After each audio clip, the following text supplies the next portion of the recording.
12 million ಹೋದ reels ಇದೆ. ಅದು ಯಾವುದೇ ವಾಯ್ಸ್ ಇದು ಭಾಷೆ ಇಲ್ಲ, ಓನ್ಲಿ ಮ್ಯೂಸಿಕ್. ಹಾಗಾಗಿ ಅದು ಒಳ್ಳೆ ಓಡಿದೆ. ಎಲ್ಲ ದೇಶಗಳು ಅಂದರೆ ಖಾಲಿ ಮ್ಯೂಸಿಕಲ್ಲೇ ಹೋದದ್ದು. ಉಡುಪಿಗೆ ಈಗ ಬೈಕಲ್ಲಿ ವೇಷಗಳು ತುಂಬ ಬರ್ತದೆ. ನಾವು ಫಸ್ಟ್ ಟೈಮ್ ಅವತಾರ್ ಫಿಲ್ಮ್ ಬಂತು.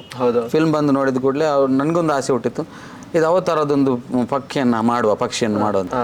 ಆ ವೇಷ ಮಾಡಿ ಬೈಕಲ್ಲಿ ರೌಂಡ್ ಹೊಡೆದ್ವಿ, ಇಬ್ಬರು ವೇಷ ಹಾಕಿ ನಾವು. ಅದು ಉಡುಪಿ ಇಡೀ ಪರಿಸರದಲ್ಲಿ ತಿರುಗುವಾಗ ಅದು ಉಡುಪಿ ಪರಿಸರಕ್ಕೆ ಫಸ್ಟ್ ಬೈಕ್ ಬರೋದು. ಮತ್ತು ಒಂದು ಕಾಲದಲ್ಲಿ ಕೋಲದಲ್ಲಿ ಬಬ್ಬುಸ್ವಾಮಿ ಹೇಳಿತ್ತು, ಈ ಜಾಗವನ್ನು ನಾನು ಇನ್ನು ಅಜ್ಜನ ಹೆಸರಲ್ಲಿ ಕ್ಷೇತ್ರ ಮಾಡ್ತೇನೆ, ನೀವು ನೋಡಿ ಅಂತ ಹೇಳಿತ್ತು. ಅದು ನೋಡಿ ಅಂತ ಹೇಳಿದ್ವಿ, ಬಿಟ್ವಿ. ಆದರೆ ಅದು ಹೇಳಿದ ಹಾಗೇ ಒಂದು ಪವಾಡ ನಡೀತು. ಎಲ್ರಿಗೂ ಗೊತ್ತಿರುವ ಹಾಗೇ ಒಂದು ಭಟ್ಕಳ ಸೈಡ್ನವರು ಅಂತ ಹೇಳ್ಬೋದು, ಒಂದು ಯುವಕರ ತಂಡ ಅದಕ್ಕೆ ಬೇಡದೆಲ್ಲ ಅನ್ಯಾಯ ಮಾಡಿತು. ಒಬ್ಬ ಮೂತ್ರ ಮಾಡಿದ ವ್ಯಕ್ತಿ 1 ವಾರದಲ್ಲಿ ಕಿಡ್ನಿ ಫೈಲ್ ಆಗಿ ಸತ್ತದ್ದು ವ್ಯಕ್ತಿ. ನಮಸ್ಕಾರ ವೀಕ್ಷಕರೇ, ಧ್ವನಿಕಾ ಸ್ಟುಡಿಯೋಗೆ ಸ್ವಾಗತ. ಇಂದು ನಮ್ಮೊಂದಿಗಿರುವವರು ಉಡುಪಿಯ ಕಟ್ಪಾಡಿ ಪರಿಸರದ ಜನರಿಗೆ ಚಿರಪರಿಚಿತರು. ಜನರನ್ನು ರಂಜಿಸಲು ರೀಲ್ಸ್ ಹಾಗೂ ನಾಟಕ ಮತ್ತು ಗಣೇಶ ಚತುರ್ಥಿ ಬಂದರೆ ವೇಷ ಹಾಕಿ ಜನರಿಗೆ ಸಹಾಯ ಮಾಡುವಂಥವ್ರು. ಬನ್ನಿ ಅವರನ್ನು ಮಾತಾಡಿಸೋಣ. ನಮಸ್ಕಾರ ಸರ್. ನಮಸ್ತೆ. ನಿಮ್ಮ ಹೆಸರು? ನನ್ನ ಹೆಸರು ಜಯಕರ್ ಕುಂದರ್, ಪೇಟೆಬೆಟ್ಟು, ಕಟ್ಪಾಡಿ. ನೀವು ಜೀವನಕ್ಕೆ ಏನು ಮಾಡ್ತಿದ್ದೀರಿ ಈಗ? ನಾನು ಜೀವನಕ್ಕೆ ಆಟೋ ಡ್ರೈವರ್ ಆಗಿದ್ದೀನಿ. ಆಟೋದಲ್ಲೇ ದುಡಿಯೋದು. ಬೆಳಿಗ್ಗೆಯಿಂದ ಸ್ಕೂಲ್ ಟ್ರಿಪ್ ಇದೆ, ಪ್ರಥಮವಾಗಿ ಸ್ಕೂಲ್ ಟ್ರಿಪ್ ಆಗಿ ಬಾಕಿ ನನ್ನ ತಂಡ ಇದೆ, ತಂಡ ಜೊತೆನೂ ರೀಲ್ಸ ಅದು ಇದು ಮಾಡ್ಕೊಂಡು ಇರ್ತೀನಿ. ಅಂದರೆ ಈಗ ರಿಕ್ಷಾ ಮಾಡ್ತಿದ್ದೀರಿ, ಅದರ ರೀಲ್ಸನ್ನು ಹೇಗೆ ಮಾಡ್ತೀರಿ ಅಂತ, ಮ್ಯಾನೇಜ್ ಹೇಗೆ ಮಾಡ್ತೀರಿ ಅಂತ? ಅಂದರೆ ಸ್ಕೂಲ್ ಟ್ರಿಪ್ ಆದ ನಂತರ ನಾನೀಗ ರೀಲ್ಸ್ ಬಗ್ಗೆ ಹೇಳೋದಾದರೆ, ನಮ್ಮ ತಂಡದ ಮನೀಶ್ ಅಣ್ಣ ಇದ್ದಾರೆ, ಆ್ಯಕ್ಷನ್ ಕ್ರಿಯೇಷನ್ ಅಂತ, ಅವ್ರ ಜೊತೆ ಇರ್ತೀನಿ. ಅವರ ಕೆಲಸ ಬಿಟ್ಟ ನಂತರ ಒಂದು 10 ಗಂಟೆ ಹೊತ್ತಿಗೆ ರೀಲ್ಸ್ ಅಥವಾ ಏನಾದರೂ ಯೂಟ್ಯೂಬದು ಏನಾದರೂ ಕೆಲಸ ಮಾಡಿಕೊಂಡು ಅದರಲ್ಲಿರ್ತೀವಿ. ಮತ್ತು ಫೋನ್ ಬಂದರೆ ಬಾಡಿಗೆ ಮಾಡ್ತಾಯಿರ್ತೀನಿ. ರೀಲ್ಸ್ ಮಾಡುವ ಐಡಿಯಾ ಹೇಗೆ ಬಂತು ನಿಮಗೆ ಅಂತ? ರೀಲ್ಸ್ ಅದೇ, ನಾವು ಕೆಲವರು ಹೇಳೋ ಪ್ರಕಾರ ನಾವು ರೀಲ್ಸ್ ಇಂದು 8 ವರ್ಷದ ಹಿಂದೆಯೇ ಮಾಡ್ತಾಯಿದ್ವಿ ರೀಲ್ಸ್. ನಮಗೆ ಇದು ಯೂಟ್ಯೂಬ್ ಹಾಕಬೇಕು, ಈ ಥರ ಮಾಡಬೇಕು ಅನ್ನೋದು ಗೊತ್ತೇ ಇಲ್ಲ. ಮಾಡೋದು ಬಿಡೋದು ಅಷ್ಟೇ ಗೊತ್ತಿತ್ತು ಹೊರತು, ಈಗೀಗ ಎಲ್ಲ ಹೇಳ್ತಿದ್ದಾರೆ ನೀವು ಅವತ್ತಿಂದ ಮಾಡ್ತಿದ್ರೆ ಇವತ್ತು ರೀಲ್ಸ್ ಈಗಲೂ ಕಂಟಿನ್ಯೂ ಮೊದಲಿಂದನೂ ಯೂಟ್ಯೂಬ್ ಕೊಡ್ತಿದ್ರೆ ನಿಮ್ಗೊಂದು ಒಳ್ಳೆ ಇನ್ನೂ ಕೂಡ ನೀವು ಪಾಪ್ಯುಲರ್ ಆಗ್ತಿದ್ರಿ ಅಂತ ಹೇಳ್ತಿದ್ರು. ಮನುಷ್ಯನೇ ಅಂತ ಹೇಳ್ಬೋದು ರೀಲ್ಸ್ಗೆ. ಎಷ್ಟು ವೀಕ್ಷಣೆ ಪಡೀತದೆ ನಿಮ್ಮ ರೀಲ್ಸ್ ಎಲ್ಲ? ಇನ್ಸ್ಟಾಗ್ರಾಮಲ್ಲಿ ನಮ್ಮದು ರೀಲ್ಸು 12 ಮಿಲಿಯನ್ ತನಕ ಹೋದದ್ದು ಒಂದು ರೀಲ್ಸ್ ಇದೆ. ಮತ್ತು ಅದು ಸಾಧಾರಣಕ್ಕೆ ಹೋಗ್ತದೆ. ಆದರೆ 12 ಮಿಲಿಯನ್ ಹೋದ ರೀಲ್ಸ್ ಇದೆ. ಅದು ಯಾವುದೇ ವಾಯ್ಸ್ ಇದು ಭಾಷೆ ಇಲ್ಲ, ಓನ್ಲಿ ಮ್ಯೂಸಿಕ್. ಹಾಗಾಗಿ ಅದು ಒಳ್ಳೆ ಓಡಿದೆ. ಎಲ್ಲ ದೇಶಗಳು ಅಂದರೆ ಖಾಲಿ ಮ್ಯೂಸಿಕಲ್ಲೇ ಹೋದದ್ದು. ಅದು ರೀಲ್ಸ್ ನಾನು ಹೇಳ್ತೀನಿ ಯಾವುದಂತ. ನಿಮ್ಮ ರೀಲ್ಸ್ಗಳಲ್ಲಿ ಒಂದು ಕಾಮಿಡಿಯನ್ನು ಹೊರತುಪಡಿಸಿ ಕೂಡ ಸಾಮಾಜಿಕ ಮೆಸೇಜ್ ಎಲ್ಲ ಇರ್ತದೆ, ಅದು ಹೇಗೆ ಅಂತ? ನೀವು ಹೇಳಿದ ಪ್ರಕಾರ ಅದೇ ನಾನು ಹೇಳಿದ ರೀಲ್ಸ್ ಓಡಿದ್ದು ಕೂಡ ಸಾಮಾಜಿಕ ಮೆಸೇಜ್ ಇರುವಂಥದ್ದು ಒಂದು. ಮತ್ತು ಕಾಮಿಡಿ ಹೆಚ್ಚಾಗಿ ನಾವು ಕಾಮಿಡಿಯನ್ನೇ ಆಯ್ಕೆ ಮಾಡೋದು. ಮಣಿಷಣೆ ಅವ್ರದ್ದು ನಾವು ಹೇಳಿದಾಗೆ ನಮ್ಮ ಮಣಿಷಣೆ ಆ್ಯಕ್ಷನ್ ಕ್ರಿಯೇಷನ್ ತಂಡದ ಮಣಿಷಣೆ ಹಾಗೂ ನಮ್ಮೆಲ್ಲ ಫ್ರೆಂಡ್ಸ್ಗಳು ಗಣೇಶ್, ಈಗ ಸತ್ಯರಾಜ್ ತುಂಬ ಬಂದಿದ್ದಾರೆ. ಅವರೆಲ್ಲ ಒಂದು ಒಟ್ಟುಗೂಡಿ ಏನಾದರೂ ಒಂದು ರೀಲ್ಸ್ ಮಾಡುವ. ಮತ್ತು ಬೇರೆ ಭಾಷೆ ಇದ್ದರೆ ಅದನ್ನು ನಾವು ತುಳುವಿಗೆ ಕನ್ವರ್ಟ್ ಮಾಡಿ ಅದನ್ನೊಂದು ರೀಲ್ಸ್ ಮಾಡ್ತೇವೆ. ನೀವು ಆ್ಯಕ್ಷನ್ ಕ್ರಿಯೇಷನ್ ತಂಡದ ಬಗ್ಗೆ ಹೇಳಿದ್ರಿ, ಅಂದರೆ ಅದರ ಬಗ್ಗೆ ಸ್ವಲ್ಪ ನಮ್ಮ ವೀಕ್ಷಕರಿಗೆ ವಿವರಿಸ್ಬೋದಾ? ಆ್ಯಕ್ಷನ್ ಕ್ರಿಯೇಷನ್ನ ಬಗ್ಗೆ ಹೇಳೋದಾದರೆ ಅದೇ ನಾವು ಹೇಳಿದಾಗೆ 8-9 ವರ್ಷನೇ ಆಯಿತು ನಾವು ಅದು ರೀಲ್ಸ್ ಮಾಡಲಿಕ್ಕೆ ಹೋಗಿ. ಮಣಿಷಣೆ ಇದಕ್ಕೆ ಪ್ರಧಾನವಾಗಿ ಮಣಿಷಣೆ ಹೇಳಿದ್ರು ಒಂದು ರೀಲ್ಸ್ ಮಾಡುವ ಅಂತ ಒಂದು ಸಣ್ಣ ರೀಲ್ಸ್ ಮಾಡಲಿಕ್ಕೆ ಹೋಗಿ ಜನಗಳಿಗೆ ಇಷ್ಟ ಆಯ್ತೇನೋ. ಆ ಇಷ್ಟವನ್ನು ಜನಗಳು ನಮ್ಮ ಹತ್ರ ಒಳ್ಳೆ ಆಗ್ತದೆ ಮಾಡಿ ಅಂತ ಹೇಳಿದರು. ಅದು ಸ್ವಲ್ಪನೇ ಮಾಡಿದ್ವಿ, ಅಂದರೆ ಕಂಟಿನ್ಯೂ ಮಾಡೋ ಆವಾಗ ಗೊತ್ತಿರಲಿಲ್ಲ. ಕೆಲಸಕ್ಕೆ ಹೋಗೋದು ಫ್ರೀ ಇದ್ದಾಗ ಮಾತ್ರ. ಈಗ ಏನಾಗಿದೆ ಅಂದರೆ ಅದು ರೀಲ್ಸ್ ಮಾಡ್ತಾ ತುಂಬ ಜನಗಳಿಗೆ ಇಷ್ಟ ಆಯಿತು. ಜನಗಳು ಈಗ ಆ ಮೆಸೇಜಲ್ಲಿ ಹೇಳ್ತಾರೆ ರೀಲ್ಸ್ ಮಾಡಿ ಒಳ್ಳೆಯದಾಗುತ್ತೆ, ಕೆಲವು ಮೆಸೇಜ್ ಎದ್ದು ಕೊಡಿ. ಮತ್ತು ಆ್ಯಕ್ಷನ್ ಕ್ರಿಯೇಷನ್ ಈಗ ಹೋಗಿ ಯೂಟ್ಯೂಬ್ ಚಾನಲ್ ಮಾಡಿದ್ವಿ. ಎಲ್ಲನೂ ಪ್ರಧಾನವಾಗಿ ನಮಗೆ ಮಣಿಷಣೆ ಅವರು ಕೂಡ ಒಂದು ಒಳ್ಳೆ ಫೋಟೋಗ್ರಾಫರ್ ಮಣಿಷಣೆ ಅಂತ, ಅವರು ಈಗ ಯೂಟ್ಯೂಬ್ ಚಾನಲ್ಗೆ ಮಾಡು ಅಂತ ಹೇಳಿದ್ರು, ಅದಕ್ಕೆ ಹೋಗಿದ್ವಿ. ನೆಕ್ಸ್ಟ್ ಅದಾದ ನಂತರ ಕರಾವಳಿ ಪೀಪಲ್ ಅನ್ನೋದೊಂದು ಚಾನಲನ್ನು ಬೈ ಮಾಡ್ತೇವೆ. ಈಗ ಅದರಲ್ಲೂ ಕೂಡ ನೀವು ಹೋಗ್ತಾ ಇದೆ. ಒಟ್ಟಾರೆ ಜನಗಳಿಗೋಸ್ಕರ, ಈಗ ಜನಗಳ ಆಸೆಗೋಸ್ಕರ ನಾವು ಒಂದು ಇಂಟ್ರೆಸ್ಟ್ ಜಾಸ್ತಿ ಆಯಿತು. ಹಾಗಾಗಿ ಆ್ಯಕ್ಷನ್ ಕ್ರಿಯೇಷನ್ ಮುಂದೆ ಹೋಗ್ತಾಯಿದೆ. ಒಂದು ಆಲ್ಬಮ್ ಸಾಂಗ್ ಕೂಡ ಮಾಡಿದ್ವಿ, ಮೈ ಡಿಯರ್ ಮೀನಾ ಅನ್ನೋದೊಂದು ಸಾಂಗ್. ಅದು ಕೂಡ ನಾವೇ ಬರೆದು ಕಾರ್ತಿಕ್ ಮುಲ್ಕಿ ಅವ್ರ ಲಿರಿಕ್ಸ್ ಬರೆದು ಇಡೀ ತಂಡದವರೆಲ್ಲ ಒಟ್ಟು ಸೇರಿ ಒಂದು ಆಲ್ಬಮ್ ಸಾಂಗ್ ಮಾಡಿದ್ವಿ, ಮೈ ಡಿಯರ್ ಮೀನಾ ಅನ್ನೋದು. ಹಾಗೆ ಆ್ಯಕ್ಷನ್ ಕ್ರಿಯೇಷನ್ ಈಗ ಹೋಗ್ತಾ ಇದೆ. ಈಗ ರೀಲ್ಸ್ ಹೊರತುಪಡಿಸಿ ಜಯಕರ್ ಅವರನ್ನು ನಾಟಕದಲ್ಲೂ ಕೂಡ ನೋಡ್ತಿದ್ವಿ ಮೊದಲು, ಆದರೆ ಈಗ ಸ್ವಲ್ಪ ಕಡಿಮೆ ಆಗಿದೆ. ನಿಮ್ಮ ನಾಟಕದ ಜರ್ನಿ ಬಗ್ಗೆ? ನಾಟಕದ ಬಗ್ಗೆ ಹೇಳಿದ್ರೆ ಫಸ್ಟ್ ಆಫ್ ಆಲ್ ನಾನು ಹೀಗೆ ಜನಗಳ ಹತ್ರ ಮಾತಾಡಿಕೊಂಡು ಗಮ್ಮತ್ತು ಮಾಡೋದು, ಅದು ಹಾಸ್ಯ ಏನಾದರೂ ಕಾಮಿಡಿ ಮಾಡ್ತಿದ್ದವನು. ಅದನ್ನು ನಮ್ಮ ಹತ್ರ ಇಲ್ಲಿ ಕಟ್ಪಾಡಿಯಲ್ಲಿ ರಾಜ ಕಟ್ಪಾಡಿ ಅನ್ನೋರು, ಅವ್ರ ಹೆಸರು ಇಡ್ಲಿ ರಾಜ ಅನ್ನೋ, ಅವರು ಇಡ್ಲಿ ಸೇಲ್, ಅವ್ರ ಹೆಸರು ಇಡ್ಲಿ ರಾಜ. ಅವರು ಬಂದು ಈ ಥರ ನಾಟಕ ಟೀಮ್ ಮಾಡ್ತೇನೆ, ನೀನು ಬರ್ತೀಯ ಅಂತ ಕೇಳುವಾಗ ನನಗೆ ಶೋಕ್ ಆಯ್ತು. ನನಗೆ ಅದೆಲ್ಲ ಗೊತ್ತಿಲ್ಲ, ನೀನು ಏನು ಹೇಳಿದ್ಬೇಡ, ನನ್ನ ಜೊತೆ ಬಾ ಹೇಳಿದರು. ಹೀಗೆ ತಿರುಗ್ತಾ ಗಮ್ಮತ್ತು ಮಾಡ್ತಿದ್ದವನನ್ನು ಒಂದು ಹಿಡ್ಕೊಂಡು ಕ್ಯಾಚ್ ಮಾಡಿದರು. ಒಂದು ನಾಟಕ ಟೀಮ್ ಅಂತ ಮಾಡಿದರು. ಟೀಮಲ್ಲಿ ನಿಮಿಷ ಕಲಾವಿದರು ಅಂತ ಹೆಸರು ಕೊಟ್ಟರು. ಅದರದ್ದು ಫಸ್ಟ್ ನಾಟಕ ಎರೆಗೆ ಏರ ಅಂತ. ಎರೆಗೆ ಏರ ನಾಟಕದಲ್ಲಿ ಇಂಟ್ರೆಸ್ಟ್ ಆಯಿತು, ಹೋದ್ವಿ, ಪ್ರಾಕ್ಟೀಸ್ ಎಲ್ಲ ಮಾಡಿದ್ವಿ, ಟ್ರಯಲ್ ಕೊಟ್ಟರು. ಜಗದೀಶ್ ಶೆಟ್ಟಿ ಕೆಂಚನಕೆರೆ ಅಂತ ಗುರುಗಳು, ಅವರನ್ನು ಕರೆಸಿ ನಮಗೆಲ್ರಿಗೂ ಟ್ರೈನಿಂಗ್ ಕೊಟ್ಟರು. ಆ ಟ್ರೈನಿಂಗ್ ಮಾಡಿ ಅದರಲ್ಲೂ ಕೂಡ ಹಾಸ್ಯ ಪಾತ್ರನೇ. ಫಸ್ಟ್ ಎಂಟ್ರಿ ಸೀನ್ ನಂದೆ, ಅದು ಅದರಲ್ಲಿ ಕೊಟ್ಟರು. ತುಂಬ ನನ್ನ ಮೇಲೆ ಒಂದು ಆಸೆ ಇಟ್ಟರು, ರಾಜ ಅಣ್ಣ ಅಂತ. ಆ ದೇವ್ರದಲ್ಲಿ ನಾಟಕದಲ್ಲಿ ಹೆಸರಾಯಿತು. ಎರಡನೇ ನಾಟಕ ಮಾಡಿದರು, ಉಲಾಯ್ಡೊಂಜಿ ಪಿದಾಯ್ಡೊಂಜಿ. ಎರಡು ನಾಟಕನೂ ಒಳ್ಳೆ ಹೆಸರು ಮಾಡ್ತಾ ಹೋಯಿತು. ಈಗ ನಾಟಕ ಹಿಂದೆ ಉಳಿತು, ಯಾಕಂದರೆ ಅವರಿಗೆ ಅದನ್ನು ಅವರು ಚಿತ್ರರಂಗಕ್ಕೆ ಇಳಿದಿದ್ದಾರೆ. ನಮ್ಮ ರಾಜ ಕಟ್ಪಾಡಿಯವರು ಚಿತ್ರರಂಗ ಇಳಿದು ಈಗ ಪ್ರಸ್ತುತ ಅವರೊಂದು ಬೆಲ್ಲದ ಗಟ್ಟಿ ಅನ್ನೋದೊಂದು ತುಳು ದೈವ ಆಧಾರಿತ ಅದೊಂದು ಫಿಲ್ಮ್ ಮಾಡಿದ್ದಾರೆ. ಈಗ ಮಸ್ಕತ್ತಲ್ಲಿ ಇದೆ, 2 ಕಡೆ ಶೋ ಆಯಿತು. ಇನ್ನು ಸದ್ಯಕ್ಕೆ ಇನ್ನು ಬೊಂಬೈ ಮತ್ತೆ ಊರಿಗೆ ಬರ್ತದೆ ಅಂತ ಹೇಳ್ತಿದ್ದಾರೆ. ದೇವ್ರ ದಯದಲ್ಲಿ ಅದು ಪಿಕ್ಚರ್ ಓಡ್ತಾ ಉಂಟು. ಅವ್ರು ಒಂದು ಮಾತು ಹೇಳಿದರು, ನನ್ನ ಜೊತೆ ಯಾರು ಇರ್ತಾರೋ ಅವರನ್ನು ಒಂದು ಲೆವೆಲಿಗೆ ತಂದು ನಿಲ್ಲಿಸ್ತೇನೆ ಅಂತ. ನಾಟಕ ಆಗ್ಬೋದು, ಫಿಲ್ಮ್ ಆಗ್ಬೋದು ಅಂತ. ಈಗ ಅದನ್ನೇ ಮಾಡಿಟ್ಟಿದ್ದಾರೆ. ನಮಗೆಲ್ರಿಗೂ ಒಂದೊಂದು ಪಾತ್ರ, ಒಳ್ಳೊಳ್ಳೆ ಪಾತ್ರ ಕೊಟ್ಟಿದ್ದಾರೆ ಅದರಲ್ಲಿ. ಹಾಗಾಗಿ ನಾಟಕ ರಂಗದಲ್ಲಿ ನನಗೆಲ್ಲನೂ ಗುರುತಿಸಲಿಕ್ಕೆ ಕಾರಣ ರಾಜಣ್ಣ. ಬೆಲ್ಲದ ಗಟ್ಟಿಯಲ್ಲಿ ಜಯಕರ್ ಅವರಿಗೆ ಯಾವ ಪಾತ್ರ ಅಂತ ಕೇಳ್ಬೋದಾ? ಬೆಲ್ಲದ ಗಟ್ಟಿಯಲ್ಲಿ ನನಗೆ ಗುತ್ತಿನ ಮನೆಯ ಯಜಮಾನನ ತಮ್ಮ. ಅದರಲ್ಲಿ ನನಗೆ ತಮ್ಮ ಆಗಿ ಅಂದರೆ ಏಜೆ, ನನಗೆ ಒಂದು ಹೆಂಡತಿ, ಒಂದು ಮಗು ಇದೆ. ಅದರಲ್ಲಿ ಅದಾಗಿ ಕೊನೆಗೆ ಏಜ್ ಆಗ್ತೇನೆ. ಏಜ್ ಆಗೋ ಸೀನ್ ಕೂಡ ಕಂಟಿನ್ಯೂ ಇದೆ. ಒಂದು ಟೋಟಲ್ ಸ್ಟಾರ್ಟಿಂಗ್ನ ಎಂಡ್ ತನಕನೂ ಇದೆ. ಸ್ವಲ್ಪ ಪಾತ್ರ ಎಲ್ಲ ಮಿಕ್ಸ್ ಮಾಡಿ ಕೊಟ್ಟಿದ್ದಾರೆ ನನಗೆ. ಇನ್ನು ಇದನ್ನೆಲ್ಲ ಹೊರತುಪಡಿಸಿ ಜಯಕರ್ ಅವರದ್ದು ಚೌತಿಗೆ ಒಂದು ವಿಶೇಷವಾದ ವೇಷವೆಲ್ಲ ಬರ್ತದೆ. ಖಂಡಿತ ಅದನ್ನು ಜನರು ಕಾಯ್ತಾನು ಕೂಡ ಇರ್ತಾರೆ. ಅಂದ್ರೆ ಕಟ್ಪಾಡಿ ಪರಿಸರದಲ್ಲಿ ಕಾಯ್ತಾನೆ ಇರ್ತಾರೆ, ಜಯಕರ್ ಮತ್ತು ಸಂಗಮ್ ಫ್ರೆಂಡ್ಸ್ ಇಂದ ಯಾವ ವೇಷ ಬರ್ತದೆ ಅಂತ. ಖಂಡಿತ ಅದ್ರ ಬಗ್ಗೆ ಸ್ವಲ್ಪ ಹೇಳ್ಬೋದಾ? ಖಂಡಿತ. ನನ್ನ ಸಂಗಮ್ ಫ್ರೆಂಡ್ಸ್ನ ಬಗ್ಗೆ ಹೇಳಬೇಕಂತಿದ್ರೆ ಸ್ವಲ್ಪ ಅಲ್ಲ, ತುಂಬಾ ಇದೆ. ಯಾಕಂದರೆ ನಾನು ಸಣ್ಣದಿರುವಾಗಲೇ ಈ ಕಲಾವಿದರ ಜೊತೆನೇ ಬೆಳೆದವರು. ನಮ್ಮ ಸಂಗಮದ ಹಿರಿಯ ಕಲಾವಿದರು ತುಂಬ ಬಂದಿದ್ದಾರೆ. ದಿವಂಗತ ನಮ್ಮ ರಾಜಗೋಪಾಲ್ ಸರ್ ಅವರು ASI ಆಗಿದ್ದರು. ಅವರನ್ನೆಲ್ಲ ನೋಡಿ ಫ್ಯಾನ್ಸಿ ರೇಸ್, ಇದೇ ನನ್ನ ಶಾಲೆ SV ಶಾಲೆ, ಹಳೆ ವಿದ್ಯಾರ್ಥಿ ನಾನು ಕೂಡ. ಇಲ್ಲಿ ಎಲ್ಲ ಫ್ಯಾನ್ಸಿ ರೇಸ್ ಆಗ್ತದೆ. ನಾವು ಅವ್ರ ಜೊತೆ ಸಣ್ಣ ಮಕ್ಕಳಿರುವಾಗಲೂ ಅವ್ರ ಜೊತೆ ಜಾಯ್ನ್ ಆಗೋದು ಇಂಟ್ರೆಸ್ಟ್. ಏನಾದರೂ ಮಾಡ್ತಾ ನಾವು ಹಳೆ ವಿದ್ಯಾರ್ಥಿ ಆದ್ವಿ. ಹಳೆ ವಿದ್ಯಾರ್ಥಿ ನಮ್ಮದು ಫ್ಯಾನ್ಸಿ ರೇಸ್ ಸ್ಟಾರ್ಟ್ ಆಯಿತು. ಫ್ಯಾನ್ಸಿ ರೇಸಲ್ಲಿ ನಮಗೆ ಸಂಗಮ್ ಫ್ರೆಂಡ್ಸಲ್ಲಿ ನನಗೆ ಗುರು ಅಂತ ಇರುವವನು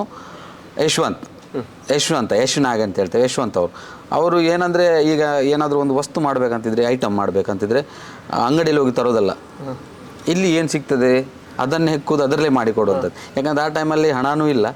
ನಾನು ಫಸ್ಟ್ ಮಾಡಿದ ಫ್ಯಾನ್ಸಿ ರೇಸು ಯಾವುದಂದರೆ ಸೊಳ್ಳೆ. ಈಗ ಫ್ಯಾನ್ಸಿ ರೇಸ್ ಆಗ್ತಿತ್ತು. ಹೇಳಿದ್ರು, ಏನು ಫ್ಯಾನ್ಸಿ ರೇಸ್ ಹೇಳುವಾಗ ಬೆಳಿಗ್ಗೆ ನೈಟ್ ಕೂತ್ಕೊಂಡು ನಾವು ಏನಾದರೂ ರೆಡಿ ಮಾಡೋದು, ನಾಳೆ ಫ್ಯಾನ್ಸಿ ರೇಸ್, ಇವತ್ತು ಏನು ಮಾಡೋದು ಹೇಳುವಾಗ ನನಗೆ ಸಡನ್ಲಿ ಒಂದು ಸೊಳ್ಳೆ ಕಚ್ಚಿತ್ತು. ಸೊಳ್ಳೆ ಕಚ್ಚಿಗೆ ಕೊಂದಾಗ ರಪ್ಪ ಅದನ್ನು ನೋಡಿದೆ, ಸೊಳ್ಳೆ ಮಾಡಿದರೆ ಹೇಗೆ ಅಂತಂದು ಅನಿಸಿತ್ತು. ಅದನ್ನು ಹಿಡ್ದೆ ನೋಡಿದೆ, ಸೊಳ್ಳೆ ಈ ರೀತಿ ಮಾಡ್ಲಿಕ್ಕೆ ಏನು ಪ್ಲ್ಯಾನ್ ಉಂಟು ಅಂತ ಯಶು ಹತ್ರ ಡೈರೆಕ್ಟ್ ಕೇಳಿದೆ ರಾತ್ರಿನೇ. ಅವನು ಹೇಳಿದ, ಅಂಥದ್ದೇನಿಲ್ಲ, ಇದು ಸರಿಗೆ ಅನ್ನೋದು ಏನಾದರೂ ಮಾಡು ಹೇಳಿದ್ರು. ಸೀದಾ ಮನೆಗೆ ಹೋದೆ, ಅಮ್ಮನ ಮನೆದು ನಾವು ಬಟ್ಟೆ ಹಾಕ್ತೇವೆ ಸರಿಗೆ ಯಾವಾಗುತ್ತೋ, ಆ ಸರಿಗೆನ ಮೇಲೆ ರಾತ್ರಿ ಕಟ್ ಮಾಡಿ ತಂದೇವನಿಗೆ ಕೊಟ್ಟೆ. ಅದಕ್ಕೆ ರೆಕ್ಕೆ ಮಾಡಿದ, ಮತ್ತೊಂದು ಬಾಲ ಥರ ಮಾಡಿದ, ಬಣ್ಣಗೆ ಆಗದ ಅಂಟಿಸಿದ್ದು ಕೆಂಪು ಬಾಲ ಮಾಡಿದ್ವಿ. ಮತ್ತು ಕೈ ಕಾಲನ್ನೆಲ್ಲ ಥರ್ಮೋಕೋಲಲ್ಲಿ ರಾತ್ರಿ ಕಟ್ ಮಾಡಿದ. ಅವನ ಹತ್ರ ಎಲ್ಲ ರೆಡಿ ಇರ್ತದೆ. ಥರ್ಮೋಕೋಲ್ ಕಟ್ ಮಾಡಿದ, ಒಂದು ಬನಿಯನನ್ನು ಹರಿದು ಮುಖಕ್ಕೆ ಕಟ್ಟಿದ, ಐಸ್ ಕ್ರೀಮ್ ಬಾಲ್ ಬಿಸಾಡಿದ್ದು, ಕಪ್ ಇರ್ತದಲ್ಲ ಆ ಕಪ್ಪನ್ನು ಇಲ್ಲಿ ಕಣ್ಣು ಮಾಡಿದ. ಬೆಳಿಗ್ಗೆ ಆಗುವಾಗ ಮಾಸ್ಕಿಟೋ ರೆಡಿ.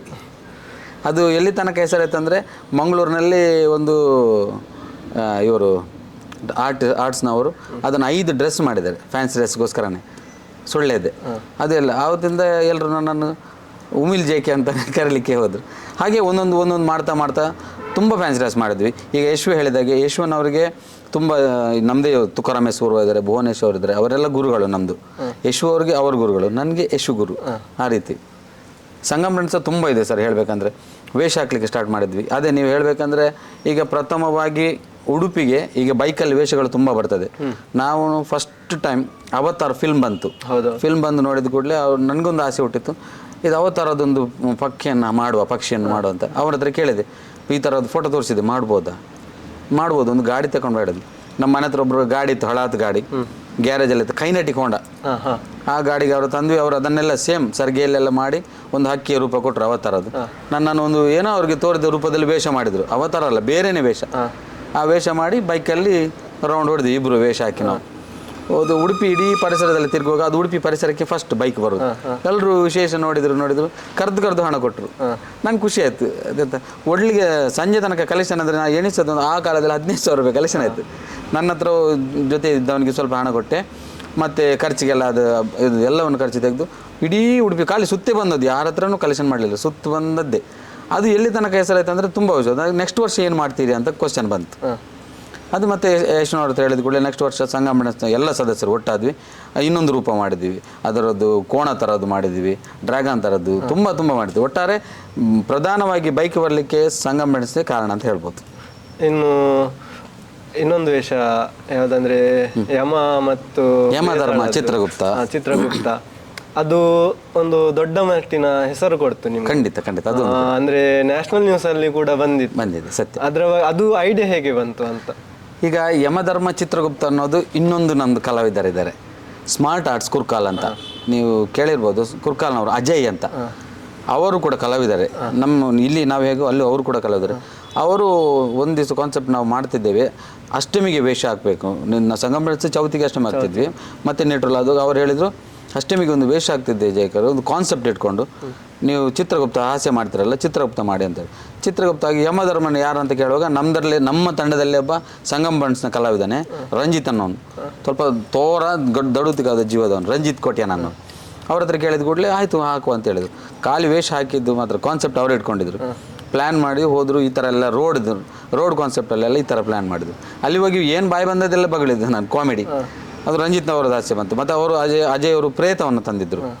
ಅದು ಪ್ರೇತಕ್ಕೆಲ್ಲ ಕಾನ್ಸೆಪ್ಟ್ ಮಾಡಿ ರೋಡಿನ ಬಗ್ಗೆ ಇಟ್ಟಾಗ ಅದು ಅಷ್ಟು ವೈರಲ್ ಆಗ್ತಂತ ನಾನಂತೂ ಎಣಿಸಲಿಲ್ಲ. ಅದು plan Kurkal smart arts Ajay ಅವರದ್ದು. ಹಾಗಾಗಿ ಎಲ್ಲರ ಜೊತೆನಿದ್ದೇನೆ. ಈಗ ಹೋದ ವರ್ಷ ಅಜಯ್ ಅವರು, ಅದಾದ ನಂತರ ಈ ವರ್ಷ ಅಜಯ್ ಅವರದ್ದು ಮೀನು ಬಂತು, ಪರಿಸರ ಸಂರಕ್ಷಣೆ ಬಗ್ಗೆ, ಕಡಲಿನ ಬಗ್ಗೆ ಉಳಿಬೇಕು ಅನ್ನೋ ಅದು ಕಾನ್ಸೆಪ್ಟ್ ಮಾಡಿದರು. ಅದರಲ್ಲಿ ಒಂದು ಅಜ್ಜೆ ಪಾತ್ರ ಮಾಡಿದ್ವಿ. ವರ್ಷಾಲು ಈ ಸಂಗಮ್ ಫ್ರೆಂಡ್ಸ್, ಸ್ಮಾರ್ಟ್ ಆರ್ಟ್ಸ್, ಹೀಗೆ ಯಾವುದ್ರಲ್ಲೊಂದು ವೇಷ ಹಾಕ್ತಾನೆ ಇರ್ತೀನಿ. ಇನ್ನು ಮತ್ತೆ ಅದು ಸೂಫ್ರಮ್ ಸೋ ಅದು ಐಡಿಯಾ ಹೇಗೆ ಬಂತು ಅಂತ? ಸೂಫ್ರಮ್ ಸೋ ಅದು ನಾವು ವರ್ಷಾಲು ನಮ್ಮ ಸಂಗಮ್ ಫ್ರೆಂಡ್ಸ್ ಲೆಕ್ಕದಲ್ಲಿ ಚೌತಿಗೆ ನಮ್ಮ ಗಣಪತಿ ದೇವರಿಗೆ ವರ್ಷಾಲು ವೇಷ ಹಾಕ್ತೇವೆ. ಪ್ರತಿ ವರ್ಷವೂ ಸಂಗಮ್ ಫ್ರೆಂಡ್ಸ್ ಲೆಕ್ಕದಲ್ಲಿ ಏನಾದರೂ ಒಂದು ವೇಷ ಇದ್ದೇ ಇರ್ತದೆ. ಮೊದಲ ಕಾಲದಲ್ಲಿ ಒಂದು ಆನೆ ಮಾಡಿದ್ವಿ, ರಿಕ್ಷಕ್ಕೆ ಆನೆ ಮಾಡಿದ್ವಿ.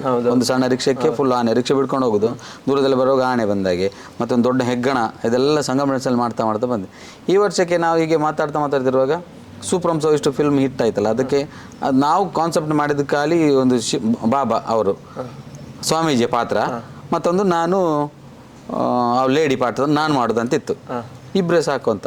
ನಮ್ಮ ತುಕಾರಾಮ್ ಸರ್ ಅವ್ರು ಹೇಳಿದ್ರು, ನೀನು ಹೇಗೆ ಮಾತಾಡ್ತಿರುವಾಗಲೇ ಕುಡ್ಕಂದೆಲ್ಲ ಗಮ್ಮತ್ತು ಮಾಡ್ತೀಯ, ನೀನು ಸೂಫ್ರಮ್ ಸೋದಲ್ಲಿ ಅವ್ರ ಭಾವ ಬಂದ್ರ ಪಾತ್ರ ನೀನು ಮಾಡಿ ಹೇಳಿದ್ರು. ಹಾಗೆ ಹೇಳಿದ್ರು, ಅದು ಪಾತ್ರ ಏನಿದೆ ಖಾಲಿ ಪಿಕ್ಚರಲ್ಲಿ ಏನಿಲ್ಲ ಅಂತ, ಏನಿಲ್ಲದಿದ್ರೂ ಪರವಾಗಿಲ್ಲ, ನೀನು ಅದು ಪಾತ್ರ ನೀನು ಮಾಡು. ಆ ಪಾತ್ರವನ್ನು ನಮ್ಮ ಕಾರ್ತಿಕ್ ಅಂತ ಡಿ ಸಂಗಮ್ ಮಾಡಿಸ್ನವನೇ, ಆ ಲೇಡಿ ಪಾತ್ರವನ್ನು ಕಾರ್ತಿಕ್ಗೆ ಕೊಟ್ವಿ. ಸ್ವಾಮೀಜಿ ಅವನು ಸೇಮ್ ಅದೇ ರೀತಿ ಇದ್ದಾನೆ. ನನಗೆ ಈ ಪಾತ್ರ ಕೊಟ್ಟರು, ನೀನು ಇದೇ ಮಾಡು ನೋಡುವ ಅಂತೇಳಿ. ಅದು ಏನು ಮಾಡೋದು ಏನಂತ ಗೊತ್ತಿಲ್ಲ. ಅದು ಪಾತ್ರ ಜನಗಳಿಗೆ ಇಷ್ಟ ಆಯಿತು, ತುಂಬ ಇಷ್ಟ ಆಯಿತು. ಅಲ್ಲಿಂದ ನನಗೆ ಭಾವ ಅನ್ನೋದೊಂದು ಹೆಸರು ಕೂಡ ಬಂತು. ಇನ್ನು ಸಂಗಮ್ ಫ್ರೆಂಡ್ಸ್ ಬಗ್ಗೆ ತುಂಬ ಹೇಳಿದ್ರಿ, ಆದರೆ ಸಂಗಮ್ ಫ್ರೆಂಡ್ಸ್ ಹೇಗೆ ಶುರು ಆಯಿತು ಅಂತ? ಸಂಗಮ್ ಫ್ರೆಂಡ್ಸ್ ಸ್ಟಾರ್ಟ್ ಆಗೋದು ಅಂದರೆ ನನ್ನ ಪ್ರಕಾರ ಸಂಗಮ್ ಸ್ಟಾರ್ಟ್ ಆಗಿ ಒಂದು 30 ವರ್ಷನ ಆಗಬಹುದು, ನಾನು ಅಂದಾಜು ಪ್ರಕಾರ ಹೇಳೋದು. ಯಾಕಂದರೆ ನಾವು ಸಣ್ಣದಿದ್ವಿ, ಇದೇ ನಮ್ಮ ಹಿರಿಯರು ಸಂಗಮ್ ಫ್ರೆಂಡ್ಸ್ ಎಲ್ಲ ಕಲಾವಿದರು ಇಲ್ಲಿ ಒಂದು ಒಟ್ಟಾಗಿ ಎಲ್ರಿಗೊಂದು ಹೆಲ್ಪ್ ಆಗೋ ರೀತಿಯಲ್ಲಿ ಸಂಗಮ್ ಫ್ರೆಂಡ್ಸ್ ಅಂತ ಮಾಡಿದರು. ಅದರಲ್ಲಿ ಎಲ್ಲ ಇದ್ದರು ನಮ್ಮ ಹಿರಿಯರು, ರಾಜಗೋಪಾಲ್ ಸರ್ ಹೇಳಿದಾಗ ಅವರೆಲ್ಲ ಇದ್ದರು. ಎಲ್ಲಿ ತನಕ ಅಂದರೆ ಮೊದಲು ಕೆಲಸ ಮಾಡ್ತಿದ್ದಂದರೆ ಈ ರೋಡೆಲ್ಲ ಗುಂಡಿ ಬಿದ್ದಿದ್ರೆ ಮಳೆಗಾಲಕ್ಕೆ ಆ ನೀರನ್ನೆಲ್ಲ ತೆಗೆದು ಆ ಗುಂಡಿಯನ್ನೆಲ್ಲ ಮುಚ್ಚಿಸಿ ಕಟ್ಪಾಡಿಂದ ಮಟ್ಟು ತನಕ ಸಂಗಮ್ ಫ್ರೆಂಡ್ಸ್ನವರು ಮಾಡ್ತಾಯಿದ್ರು. ನಾನು ಸಣ್ಣ ಇದ್ದಿದ್ದೆ. ಅದೇ ಸಂಗಮ್ ಫ್ರೆಂಡ್ಸ್ ಬೆಳೀತಾ ಶಾಲೆಯಲ್ಲಿ ಫ್ಯಾನ್ಸಿ ರೇಸ್ ಆಗೋದಕ್ಕೆ, ಡ್ಯಾನ್ಸ್ ಆಗ್ಬೋದು, ಫ್ಯಾನ್ಸಿ ರೇಸ್ ಆಗ್ಬೋದು, ಸಂಗಮ್ ಫ್ರೆಂಡ್ಸ್ ಉಂಟು ಅಂತ ಹೇಳಿದ ಕೂಡಲೇ ನಾನು ಹೇಳೋದಂತಲ್ಲ, ಜನಗಳಿಗೆ ಒಂದು ಆಸೆ, ಸಂಗಮದಾಗೆಲ್ಲ ಏನೋ ಉಂಟು ಹೋಗುವ ಅಂದರೆ ನಾವು ಈ ಥರದ ಡ್ಯಾನ್ಸ್ ಮಾಡೋದಿಲ್ಲ. ಡ್ಯಾನ್ಸ್ ಕೂಡ ಹಾಗೇನೆ ಓಲ್ಡ್ ಸ್ಟೈಲ್ ಡ್ಯಾನ್ಸನ್ನು ಜನಗಳಿಗೆ ಇಚ್ಛೆ ಆಗುವ ಹಾಗೆ ತೋರಿಸ್ತಾ ಹೋಗೋದು. ಅದು ಎಲ್ಲನೂ ತಲೆ ಹೊತ್ತು. ಅದರಲ್ಲಿ ಪ್ರಧಾನವಾಗಿ ಮೇಕಪ್ ಆಗಿ ನಮ್ಮದು ಯಶು ತುಕಾರಾಮ್ ಸರ್, ಭುವನೇಶ್ವರ್ ಅವರೆಲ್ಲ ಒಂದು ಪ್ಲ್ಯಾನ್ ಕೊಡ್ತಾರೆ ಈ ಥರ ಮಾಡುವ ಅಂತ. ತುಕಾರಾಮ್ ಸರ್ ಕೂಡ ಹಾಗೇನೆ, ಅವರು ಇಲ್ಲಿ ಪೇಟೆಬೆಟ್ಟು ಕ್ಷೇತ್ರದಲ್ಲಿದ್ದಾರೆ. ಯಶವಂತ್ ಕೂಡ ಹಾಗೇನೆ ಮೇಕಪ್ ಮಾಸ್ಟರ್ ಆಗಿ. ಹಾಗಾಗಿ ಸಂಗಮ್ ಫ್ರೆಂಡ್ಸ್ ಅನ್ನೋದು ವೇಷಭೂಷಣ ಮತ್ತು ಡ್ಯಾನ್ಸ್ ಅದರಲ್ಲಿ ಸ್ವಲ್ಪ ಒಂದು ಹೆಜ್ಜೆ ಮುಂದೆ ಹೋಗ್ತಾನೆ ಇದೆ. ಇನ್ನು ಅವರಿಂದ ಮಿನಿ ಟೈಗರ್ಸ್ ಅಂತ ಒಂದು ಹೊಸತು ಕಾನ್ಸೆಪ್ಟ್ ಬಂದಿದೆ, ತುಂಬಾ ವರ್ಷದಿಂದ ಮಾಡ್ತಿದ್ದಾರೆ. ಅದು ಐಡಿಯಾ ಹೇಗೆ ಬಂತು? ಮಿನಿ ಟೈಗರ್, ಸಂಗಮ ಮಿನಿ ಟೈಗರ್ ಅಂತ ಸ್ಟಾರ್ಟ್ ಮಾಡಿದರು. ಇದೆ, ಮಕ್ಕಳೆಲ್ಲ ಡ್ಯಾನ್ಸ್ ಮಾಡ್ತಾಯಿದ್ರು, ಡ್ಯಾನ್ಸ್ ಮಾಡೋದನ್ನು ನೋಡ್ತಾಯಿದ್ರು. ಅದರಲ್ಲಿ ನಮ್ಮದು ಈಗ ಕಿಶನ್ ಅಂತಿದ್ದಾರೆ, ಕಿಶನ್, ತುಕಾರಾಮ್ ಎಲ್ಲ, ಯಶವಂತ್ ಎಲ್ಲರೂ ಅದರಲ್ಲಿ ಪ್ರಧಾನವಾಗಿ ಸಣ್ಣ ಹುಡುಗ ಇದ್ದದ್ದು ನನ್ನ ಮಗ. ಆವಾಗ ಅವನಿಗೆ 2.5 ವರ್ಷ. ಅದು ಎಲ್ಲ ಮಕ್ಕಳು ಹುಲಿ ಅಂದರೆ ಎಲ್ಲರೂ ನಡೀತಾರೆ. ಅವನಿಗೆ ಅವ್ರು ಹೇಳಿದ್ರು ಮಿನಿ ಟೈಗರ್ ಅಂತ ಇಡುವ ಅಂತ ಹೇಳಿದ್ರು. ಮಿನಿ ಟೈಗರ್ ಅಂತ ಇಟ್ಟರು. ವೇಷಭೂಷಣ ಸ್ಟಾರ್ಟ್ ಆಯಿತು, ಮೇಕಪ್ ಪೇಂಟ್ ಹೊಡಿತಾ ಇದ್ದಾರೆ. ಹೊಡಿತಿರುವಾಗ ನಾನು ನಾಟಕ ಇತ್ತು, ಅವಾಗ ನಾನು ನಾಟಕದಲ್ಲಿದ್ದೆ. ಶೋ ಆಗ್ತಿರುವಾಗ ನನ್ನ ಮಗ, ಇವ್ರು ಹೇಳಿದ್ರು ನನ್ನ ಮಗನೂ ಆಗ್ತಾನಂತ. ಎಲ್ಲರೂ ಹೇಳಿದ್ರು ಸಣ್ಣ ಮಗು ಅಲ್ಲ, ಪರವಾಗಿಲ್ಲ, ಅವನಿದ್ದಿದ್ರೆ ಬೆಳಿಗ್ಗೆ ಮೇಕಪ್ ಏನಾದರೂ ಮಾಡೋದಂತಿತ್ತು. ಇವನು ಮಾತಾಡೋದು ಜಾಸ್ತಿ, ಎಲ್ಲರ ಮಾತಾಡ್ತಾ ಪೇಂಟರ್ ಹೊಡ್ತಾರೆ ಮಾತಾಡ್ತಾ ನನಗೂ ಕೊಡಿ ಅಂತ ಕಾಲಿಟ್ಟಂತೆ. ಅವರು ಸಿಕ್ಕಿದ್ದ ಚಾನ್ಸ್ ಅಂತ ಸ್ಪ್ರೇ ಎಳ್ದುಬಿಟ್ಟು ರಾತ್ರಿ 1 ಗಂಟೆ ಆಗುವಾಗ ಪೇಂಟ್ ಅಂಟ್ಲಿಕ್ಕೆ ಶುರುವಾಗಿ ಇವೊಂದು ಬೊಬ್ಬೆ ಶುರುವಾಗಿ ಕಾಲ್ ಬಂತು ನಾಟಕದಲ್ಲಿ. ಮತ್ತೆ ರಾತ್ರಿ ನಾನು ನಾಟಕ ಮುಗಿಸಿ ಬಂದು ಮೆಲ್ಲ ಮಂಗ ಮಾಡಿ ಮೊಬೈಲೆಲ್ಲ ತೋರಿಸಿ ಈ ಥರ ಮಾಡಿ ಪೇಂಟ್ ಎಲ್ಲ ಹೊಡೆದ್ವಿ. ಬೆಳಿಗ್ಗೆ ಹೋಗಿ ಸಂಗಮ್ ಮಿನಿ ಟೈಗರ್ಸ್ ಅನ್ನೋದು ಅಲ್ಲಿಂದ ಸ್ಟಾರ್ಟ್ ಆಯಿತು. ಸತತ 5 ವರ್ಷ. ತುಂಬ ವರ್ಷದಲ್ಲಿ ಈಗ ಇದಕ್ಕೆ 5 ವರ್ಷ ಹಿಂದೆ ಅಂದರೆ ಅಂದಾಜು ಪ್ರಕಾರ 2020 ಆ ಬ್ಯಾಚಲ್ಲಿ ಸ್ಟಾರ್ಟ್ ಆಯಿತು. ಕಂಟಿನ್ಯೂ ಮಾಡಿದರು, 5 ವರ್ಷನೂ ಮಾಡಿದರು. ಗ್ರ್ಯಾಂಡಾಗಿ ಮಾಡ್ತಾರೆ ಇಲ್ಲಿ ಎಲ್ಲ. ಅಂದರೆ ನಮ್ಮದು ಸಂಗಮ್ ಫ್ರೆಂಡ್ಸ್ ಮತ್ತು ಬಬ್ಬುಸ್ವಾಮಿ ದೈವಸ್ಥಾನ ಪೇಟೆಬೆಟ್ಟು ಅದರ ವತಿಯಿಂದ ಆಗೋದು, ಅದರ ಸಹಯೋಗದೊಂದಿಗೆ. ಹಾಗಾಗಿ ಜಾಗನೂ ಕೂಡ ಅಲ್ಲಿ ಕೊಡ್ತಾರೆ. ತುಂಬ ಗ್ರ್ಯಾಂಡಾಗಿ ಮಾಡ್ತಾರೆ. ಅದರಲ್ಲಿ ಇನ್ಕಮ್ ಏನೂ ನೋಡೋದಿಲ್ಲ. ಏನಂದರೆ ಮಾಡಿದ ನಂತರ 4 ಜನ ನೋಡಬೇಕು ಅನ್ನೋ ರೀತಿಯಲ್ಲಿ ಮಾಡ್ತಾರೆ. ಈ ವರ್ಷ ಕೊನೆಯದಾಗಿ ಗ್ರ್ಯಾಂಡ್ ಮಾಡಿದರು. ನಮ್ಮ ಮಂಗಳೂರಿನ ಲಂಚುಲ ಸಾರನ್ನು ಕರೆಸಿದ್ರು, ಅವರು ಬಂದರು. ಅವ್ರಿಗೂ ಭಾಳ ಖುಷಿಯಾಗಿದೆ. ಅವರದ್ದು ಫಿಲ್ಮನ್ನು ಕೂಡ ಸೆಟ್ ಮಾಡಿಟ್ಟಿದ್ವಿ, ನೆತ್ತರಕೆರೆ ಅನ್ನೋದು. ಅವ್ರಿಗೂ ತುಂಬ ಇಷ್ಟ ಆಗಿದೆ ಬಂದು ನೋಡಿ. ಹಾಗಾಗಿ ಸಂಗಮ್ ಫ್ರೆಂಡ್ಸ್ ಮಿನಿ ಟೈಗರ್ಸ್ ಈಗ ದೊಡ್ಡದಾಗಿದ್ದಾರೆ. ಮಿನಿ ಟೈಗರ್ಸ್ ಈಗ ಸದ್ಯಕ್ಕೆ ಮಿನಿ ಸಾಕು ಅಂತ ಹೇಳ್ತಿದ್ದಾರೆ, ಇನ್ನೂ ಗೊತ್ತಿಲ್ಲ, ಹೇಳಿಕೆ ಆಗೋದಿಲ್ಲ. ಇನ್ನು ನಾವು ಕೂಡ ಕಟ್ಪಾಡಿ ಪರಿಸರದವರೇ, ನಿಮ್ಮನ್ನು ಆಚೆ ಹೋಗುವಾಗ ನೋಡ್ತಾ ಇರ್ತೀವಿ. ಆದರೆ ಕೆಂಪು ಶಾಲೊಂದು ಹಾಕೊಂಡಿರ್ತೀರಿ, ಅದರ ಎಂತ ಅಂತ? ಈ ಶಾಲು ನಿಜವಾಗಿ ಕೆಲವರು ಮೊದಲು ಶಾಲು ಹಾಕ್ತಿದ್ದೆ, ಓಂ ಬರ್ದದ್ದು ಶಾಲು ಆಗ್ತಿದ್ದೆ. ಆವಾಗ ಕೆಲವರೆಲ್ಲ ಕೇಳ್ತಿದ್ರು ಇದೇನು ಹಿಂದುತ್ವವ, ಬಜರಂಗ ದಳ? ಅದು ನಾನು ಹೇಳಿದೆ ಆ ಥರದ್ದೆಲ್ಲ ನೀವು ಕಲ್ಪನೆ ಮಾಡಿಕೊಡ್ಬೇಡಿ. ಇದು ದೇವರು, ನಾನು ಸೇವೆ ಮಾಡೋದು ಪ್ರಧಾನ. ಫಸ್ಟ್ ಆಫ್ ಆಲ್ ನಾನು ಅಲ್ಲಿ ನಮ್ಮ ಮಟ್ಟು ಕ್ಷೇತ್ರದಲ್ಲಿ ಮಹಾಕಾಳ ಮಂತ್ರ ದೇವತೆ ಅಲ್ಲಿ ಕ್ಷೇತ್ರದಲ್ಲಿ ಸೇವೆ ಮಾಡ್ತಾ ಇದ್ದೆ. ಅಲ್ಲಿ ಕ್ಷೇತ್ರ ಮಾಡ್ತಾ ಈಗ ಬಬ್ಬುಸ್ವಾಮಿ ನಮ್ದು ಇಲ್ಲಿ 25 ವರ್ಷ ಆಗ್ತಾ ಬಂತು, 26ನೇ ವರ್ಷ ಇದೇ ನಮ್ದು ಇಲ್ಲಿ ಪೇಟೆಬೆಟ್ಟು ಬಬ್ಬುಸ್ವಾಮಿ ಕೊರವಿದೆ ಸಾನ್ನಿಧ್ಯದಲ್ಲಿ ಸೇವೆ ಮಾಡ್ತಾ ಇದ್ದೀನಿ. ಅಲ್ಲಿ 10 ಸಂವತ್ಸರಲ್ಲಿ ನಾನು ಕೂಡ ಒಬ್ಬ. ಅದು ನಾನು ದೇವಸ್ಥಾನಕ್ಕೆ ಹೋಗುವಾಗ ಕೆಲಸ ಮಾಡುವಾಗ ಇದು ಕುತ್ತಿಗೆಲ್ಲೇ ಅಂದರೆ ಯಾರು ಸಡನ್ಲಿ ಯಾರಾದರೂ ಒಬ್ಬ ಮುಟ್ಟಿದ ಕೂಡಲೇ ಜನಗಳು ನೋಡ್ತಾರೆ ಇವನೇನೋ ಬಂದ ಮುಟ್ಟಿದಂತಾಗುತ್ತೆ. ಅದಕ್ಕೋಸ್ಕರ ಇದು ಇದ್ದರೆ ಗೊತ್ತಾಗುತ್ತೋ ಇಲ್ಲೇ ಅವನೇ ಅಂತಾನು. ಅದಕ್ಕೋಸ್ಕರ ಸದಾ ಇದು ಕುತ್ತಿಗೆಲ್ಲ ಇದ್ದು ಈಗ ಇದೊಂದು ಅಭ್ಯಾಸ ಆಗಿ ಹೋಗಿದೆ. ಹಾಗಾಗಿ ಬೇರೆ ಯಾವ ದೃಷ್ಟಿಯಲ್ಲ, ದೇವರ ಒಂದು ಚಾಕಿರಿಯ ನೆನಪಿಗೋಸ್ಕರ ಇದನ್ನೊಂದು ಕುತ್ತಿಗೆಯಲ್ಲಿ ಇಟ್ಟಿರ್ತೀನಿ. ಮತ್ತು ಅದರಲ್ಲಿ ಅದು ಇದು ಅನ್ನೋದು ಯಾವುದೂ ಇಲ್ಲ. ದೇವರದೊಂದು ಆಸೆ, ಇದು ಪೇಟೆಬೆಟ್ಟಲ್ಲಿ ಒಂದು ಚಾಕರಿ ಮಾಡೋದೊಂದು ನೆನಪಿಗೋಸ್ಕರ ಕುತ್ತಿಗೆಯಲ್ಲಿ ಇರ್ತದೆ. ಇನ್ನು ಪೇಟೆಬೆಟ್ಟು ಬಗ್ಗೆ ಮಾತಾಡಬೇಕಾದ್ರೆ ಒಂದು ದೊಡ್ಡ ಪವಿತ್ರ ಸ್ಥಳ ಅದು. ಖಂಡಿತ. ಅದರ ಬಗ್ಗೆ ಸ್ವಲ್ಪ ಹೇಳ್ಬೋದು ವೀಕ್ಷಕರಿಗೆ? ನಿಮಗೆಲ್ಲ ಗೊತ್ತಿರುವ ಹಾಗೆ ಈ ಜಾಗ ಒಂದು 6 ವರ್ಷದ ಹಿಂದೆ ಇದು ಕ್ಷೇತ್ರ ದೇವಸ್ಥಾನ ಆಗಿ 25 ವರ್ಷ ಆಯಿತು. ಸಣ್ಣ ಗುಡಿ ಇದ್ದದನ್ನು ಪಾಂಗಳ ಹಿರಿಯ ಮನೆತನದವರು, ಪಾಂಗಳ ನಾಯಕ್ ಮನೆತನದವರ ಆಡಳಿತದಲ್ಲಿ ಒಂದು ದೇವಸ್ಥಾನ ಕಟ್ಟಿದರು. ಆ ಕಟ್ಟಿ ಕ್ಷೇತ್ರ ಬೆಳಗ್ತಾ ಹೋಯಿತು. ಅಂದರೆ ಪೂಜೆ ಆಗ್ತದೆ, ಅರ್ಚೆ ಹೊರತು ಮತ್ತೇನಾಗ್ತಿರಲಿಲ್ಲ. ಮತ್ತು ಒಂದು ಕಾಲದಲ್ಲಿ ಕೋಲದಲ್ಲಿ ಬಬ್ಬುಸ್ವಾಮಿ ಹೇಳಿತ್ತು, ಈ ಜಾಗವನ್ನು ನಾನು ಇನ್ನು ಅಜ್ಜನ ಹೆಸರಲ್ಲಿ ಕ್ಷೇತ್ರ ಮಾಡ್ತೇನೆ, ನೀವು ನೋಡಿ ಅಂತ ಹೇಳಿತ್ತು. ಅದು ನೋಡಿ ಅಂತ ಹೇಳಿದ್ವಿ, ಬಿಟ್ವಿ. ಆದರೆ ಅದು ಹೇಳಿದ ಹಾಗೇ ಒಂದು ಪವಾಡ ನಡೀತು. ಎಲ್ರಿಗೂ ಗೊತ್ತಿರುವ ಹಾಗೇ ಒಂದು ಭಟ್ಕಳ ಸೈಡ್ನವರು ಅಂತ ಹೇಳ್ಬೋದು, ಒಂದು ಯುವಕರ ತಂಡ ಅದಕ್ಕೆ ಬೇಡದೆಲ್ಲ ಅನ್ಯಾಯ ಮಾಡಿತು. ಒಬ್ಬ ಮೂತ್ರ ಮಾಡಿದ ವ್ಯಕ್ತಿ 1 ವಾರದಲ್ಲಿ ಕಿಡ್ನಿ ಫೈಲ್ ಆಗಿ ಸತ್ತದ್ದು ವ್ಯಕ್ತಿ. ಒಬ್ಬ ಹುಡುಗನಿಗೆ ಅದೊಂದು ಮುದುಕನ ರೂಪದಲ್ಲಿ ಬಂದು ಕೇಳಿತು, ಅದು ಅನ್ಯಾಯ ಮಾಡಬೇಡಿ, ಹಣ ಇದ್ದರೆ ತೆಗೀಬೇಕಾದ್ರೆ ಅನ್ಯಾಯ ಮಾಡಬೇಡಿ ಹೇಳಿತು. ಅವರು ಕೇರ್ ಮಾಡಿಲ್ಲ, ಹೋಗಂತ ಹೇಳಿತು. ಅವನಿಗೂ ಒಂದು ಸ್ವಲ್ಪ ಇಲ್ಲಿ ಕ್ಯಾಚ್ ಥರ ಆಯಿತು. ಅದೆಲ್ಲ ದೊಡ್ಡ ಕಥೆನಾಯಿತು. ಮತ್ತು ಅದು ಹೋದರು, ಕಥೆ ಮುಗಿತಲ್ಲೇ ಆಗುತ್ತೆ. ಇಲ್ಲಿ ದೇವಸ್ಥಾನದಲ್ಲಿ ಪೂಜೆ ಎಲ್ಲ ಮಾಡಿ ನಾವು ಹಣ ತೆಗೆಯುವಾಗ ಅದರಲ್ಲಿ ಬೇರೆದೆಲ್ಲ ವಸ್ತು ಎಲ್ಲ ನಮಗೆ ಸಿಕ್ಕಿತ್ತು. ಆ ದೇವ್ರ ಹತ್ರ ಹೇಳುವಾಗ ಅಧ್ಯಕ್ಷರ ಹತ್ರ ಹೇಳಿದವರು ಇದು ಯಾರ ಹತ್ರ ಹೇಳಬೇಡಿ, ಬಿಟ್ಟುಬಿಡಿ ಅಂತ ದೇವ್ರ ಹತ್ರನೇ ಪ್ರಾರ್ಥನೆ ಮಾಡಿದ್ವಿ. ಆದರೆ ಇದು ಹಿಂದ್ಗಡೆದು ಪ್ರೊಸೀಜರ್ ಚಾಲೆ ಇದೆ. ಅದು ಪೆಟ್ಟು ಬಿದ್ದ ಯುವಕ, ನಿಮಗೆ ಗೊತ್ತಿರಲಿಲ್ಲ? ನಮಗೂ ಯಾರಿಗೂ ಗೊತ್ತಿಲ್ಲ. ಕಿಡ್ನಿ ಫೈಲ್ ಅದು ಹುಡುಗ ಇದೇ ಇಲ್ಲಿ ಕಟ್ಪಾಡಿ ಪರಿಸರದ ಅಲ್ಲಿಂದ ಬಂದವ ಭಟ್ಕಳದ ಇವ್ರ ಮನೆಗೆ ಬಂದವು. ಕಿಡ್ನಿ ಫೈಲ್ ಆಗಿ ಅವ್ನು ಡೆತ್ ಅದ. ಮತ್ತೊಂದು ವಿಚಾರ ಏನಂದರೆ ಅವರು ಎಲ್ಲೇ ಹೋದು ಕೇಳಲಿಕ್ಕೆ ಹೋಗುವಾಗ ಈ ಥರ ಎಲ್ಲ ಸಮಸ್ಯೆ ಆಗಿದೆ ಅಂತ ಹೇಳುವಾಗ ಮತ್ತೆ ಗೊತ್ತಾಯ್ತು. ಮತ್ತು ಇಲ್ಲಿ ಕರ್ಕೊಂಡ್ಬಂದು ಇಲ್ಲಿ ದೇವರ ಹತ್ರ ದರ್ಶನ ಎಲ್ಲ ಮಾಡಿಸಿ ಆಗ ಎಲ್ಲ ಸತ್ಯಾಂಶವನ್ನು ಹೇಳಿತು. ಸತ್ಯಾಂಶವನ್ನು ಹೇಳಿ ಮತ್ತೆ ಅವರಿಗೆ ಆ ಹುಡುಗ ನಿಜವಾಗೂ ಪುಣ್ಯವಂತ. ಯಾಕಂದರೆ ಅವನಿಗೆ ಕೊರಗಜ್ಜ ಮಾನವ ರೂಪದಲ್ಲಿ ಕಂಡಂಥ ವ್ಯಕ್ತಿ ಅವರಿದ್ದಾರೆ ಇನ್ನೂ ಕೂಡ. ಒಳ್ಳೆ ಅವರ ಮನೆಯವರು ಎಲ್ಲರೂ ಭಾರಿ ಒಳ್ಳೆಯವರು. ಏನೋ ಮಕ್ಕಳಿಂದ ಅದು ಇದು ಪೂರ್ವ ನಿಯೋಜಿತ ಈ ಥರ ಆಗಬೇಕು ಅನ್ನೋದಿತ್ತು, ಆಯಿತು. ಆ ಥರ ಆಗಿ ಮತ್ತೆ ಇಲ್ಲಿ ಕ್ಷೇತ್ರ ಬೆಳಗ್ತಾನೆ ಹೋಯಿತು. ಮತ್ತು ಪ್ರತಿ ವಾರನೂ ದರ್ಶನ ಅನ್ನೋದಾಗ್ತದೆ, ತಿಂಗಳಲ್ಲಿ 3 ದರ್ಶನ ಆಗ್ತದೆ. ಹೆಚ್ಚಿನದು ಇಲ್ಲಿ ನಾವೇನು ಹೇಳಬೇಕಂತಿಲ್ಲ, ಜನಗಳು ಬೇಡ್ಕೊಂಡು ಬಂದದ್ದೇ ತುಂಬ ಇಲ್ಲಿ ಹರಕೆಗಳಿವೆ. ಇಲ್ಲಿ ಯಾರು ಹೇಳಿದಂತಲ್ಲ, ತುಂಬ ಡೈಲಿ ನೋಡ್ಬೋದು ಅಲ್ಲಿ ಬಂದಂಥ ವಸ್ತುಗಳು ಹರಕೆಗಳು ಇರ್ತಾನೆ ಇರ್ತದೆ. ಮತ್ತು ಅವರವರ ಭಕ್ತಿ ಅನುಸಾರ ಆಗೋದು. ಕೆಲವರು ಹೇಳ್ತಾರೆ ಅಲ್ಲಿ ಆಗ್ತದ ಮಾರ್ರೆ, ಅಲ್ಲಿ ಹಾಗೆ ಆಗೋದಿಲ್ಲ, ಎಲ್ಲಿಯೂ ಕೂಡ ಹಾಗೆ ಆಗೋದಿಲ್ಲ. ನಮ್ಮ ಭಕ್ತಿ ಹೇಗೆ ಉಂಟ ಅಲ್ಲಿ ಆಗ್ತದೆ ಖಂಡಿತ ಆ ಜಾಗದ ಮೇಲೆ. ಕೆಲವರು ಅವರು ಹೇಳದೆ ತಂದದ್ದು ತುಂಬ ಇದೆ, ಕೊಟ್ಟ ಹರಕೆಗಳು ತುಂಬ ಇದೆ. ದೇವರದ್ದು ಹೇಳುವಂಥದ್ದು ಮುಗಿಲಿಕ್ಕಿಲ್ಲ, ಅಷ್ಟಿದೆ. ನಮ್ಮ ಭಕ್ತಿ ಅನುಸಾರ ಕೆಲಸ ಆಗೇ ಆಗುತ್ತೆ ಖಂಡಿತವಾಗ್ಲೂ. ಧ್ವನಿಕಾ ಸ್ಟುಡಿಯೋಗೆ ಸಮಯ ಕೊಟ್ಟದಕ್ಕೆ ಧನ್ಯವಾದಗಳು. Thank you sir. ನಿಮಗೂ ಕೂಡ ಒಳ್ಳೆಯದಾಗಲಿ. ನಿಮ್ಮ ಚಾನಲ್ ಕೂಡ ಜನಗಳು ಆದಷ್ಟು ಶೇರ್ ಮಾಡಿ, ಸಬ್ಸ್ಕ್ರೈಬ್ ಮಾಡಿ. ನಿಮ್ಮ ಚಾನಲ್ಗೂ ಒಳ್ಳೆಯದಾಗಲಿ. Thank you so much. ವೀಕ್ಷಕರೇ, ಇದಾಗಿತ್ತು ಜಯಕರ್ JK ಅವರ ಮಾತು. ಇಂಥದ್ದೇ ವಿಡಿಯೋವನ್ನು ನೋಡಲು ಧ್ವನಿಕಾ ಸ್ಟುಡಿಯೋವನ್ನು ಸಬ್ಸ್ಕ್ರೈಬ್ ಮಾಡಿ, ಬೆಲ್ ಐಕಾನನ್ನು ಒತ್ತಿ. ಈ ವಿಡಿಯೋ ನೋಡಿದ್ದಕ್ಕಾಗಿ ಧನ್ಯವಾದಗಳು.